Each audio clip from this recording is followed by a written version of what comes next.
पाटील बोलत आहेत. मी त्यांना विनंती करतो की त्यांनी 2 शब्दामध्ये त्यांचं मार्गदर्शन. अखंड हिंदुस्थानाचं आराध्य दैवत छत्रपती शिवाजी महाराज, भारत देशाच्या राज्यघटनेचे शिल्पकार परमपूज्य डॉक्टर बाबासाहेब आंबेडकर, स्त्रीला पुरुष प्रधान समाजात मानाचं स्थान मिळवून देणाऱ्या थोर समाजसेविका सावित्रीबाई ज्योतिबा फुले या सर्व महामानवांना अभिवादन करून, ज्यांनी मराठी माणसांना कसं जगावं आणि हिंदुत्व काय असावं याची शिकवण देणारे हिंदू हृदय सम्राट शिवसेना प्रमुख सन्माननीय स्वर्गीय बाळासाहेब ठाकरे यांना अभिवादन. आणि आमच्यासारख्या कार्यकर्त्यांना ज्यांनी व्यासपीठ दिलं ते आदरणीय शरदचंद्रजी पवार साहेबांनाही नमस्कार करून आज या कार्यक्रमाला उपस्थित असलेले मराठवाड्यातील एक भास्कर, ज्यांना आतापर्यंत आम्ही पेपरामध्ये बघत होतो, टीव्ही मध्ये बघत होतो आणि आज या कांजूरमध्ये ज्यांचा उदय झाला असे आदरणीय जिल्हा प्रमुख भास्करराव आंबेकरजी. अवघड स्थितीमध्ये शिवसेना कशी रुजवावी आणि सगळ्यांना बरोबर घेऊन जाऊन कसं काम करावं हे सांगणारे आमचे कट्टर शिवसैनिक नगरसेवक सन्माननीय बाबा कदमजी, आमचे सभापती सन्माननीय जाधव.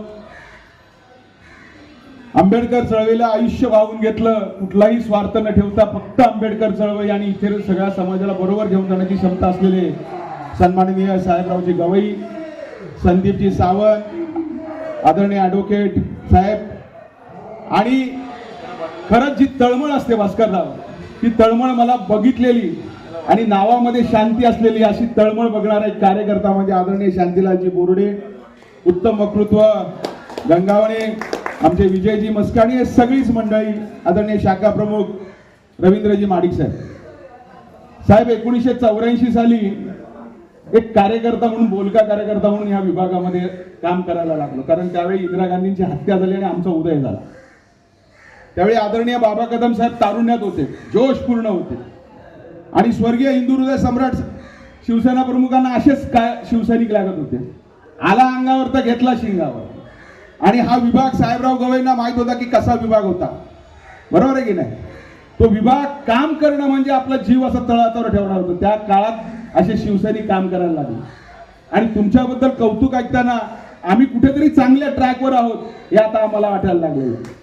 पण शिवसेनेसारख्या पक्षाकडून एकच शिकलो, बाळासाहेबांवरती श्रद्धा ठेवायची. बाळासाहेबांनी विचार घेतला, तो विचार घराघरापर्यंत पोहोचवायचा. काय मिळणार याची अपेक्षा न ठेवता लोकांच्या मनामध्ये स्थान मिळवणं हे फार महत्वाचं काम आणि हे बाळासाहेबांनी कायम सांगितलेलं आहे. म्हणून तर 45 वर्ष त्यांनी आपल्या हृदयावरती राज्य केलेलं आहे. आणि मगाशी सांगितलं की तुम्ही सगळी पदं भोगितली, फक्त आमदार नाही भोगितली. अहो, आमदार 5 वर्षासाठी आहे, 10 वर्षासाठी आहे, पण जनतेतल्या हृदयातलं जे स्थान आहे ना ते मरेपर्यंत आणि मरणानंतर सुद्धा राहतं. याची प्रचिती आपल्या बाबा कदम आणि या सगळ्यांना येते आहे.